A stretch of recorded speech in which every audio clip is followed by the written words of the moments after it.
বিদেশ প্রবাসী, আহা কি পরিমাণ মায়া লাগে। 12 ঘন্টা ডিউটি করে আবার আরো 6 ঘন্টা আরেক কোম্পানির চাকরি করে, 18 ঘন্টা কেউ কেউ, আর থাকে 6 ঘন্টা। এই 6 ঘন্টার মধ্যে বিশ্রাম কখন?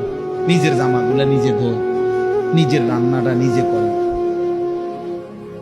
প্রবাসীগুলো বিদেশে থাকে, যে আমি তো সৌদি আরবে অনেক দূর দূর ছেলেদের কাছে গেছি, ওরা দম করে খুব মহব্বত করে। তাইলে এই নিজের রান্না নিজের, কত ছেলে যে বিশ্বাস করো ভাইয়া কি পরিমাণ কান্দে, আল্লাহর কসম, এটা যদি আমি দেখাইতে পারি।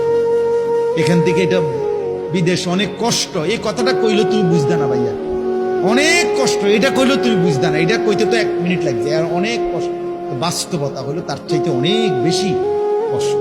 এই প্রখর রৌদ্রে, এই তীব্র রৌদ্রে, বিশেষ করে 12 ঘন্টা ডিউটি করে আসার পরে যখন একটা ছেলে, একটা যুবক, তার একজন আপনজন কেউ নাই, আইসা নিজের 1 গ্লাস পানিটাও নিজে নিতে হয়, তো মনটারে হাহাকার লাগে, আর কেউ তো নাই।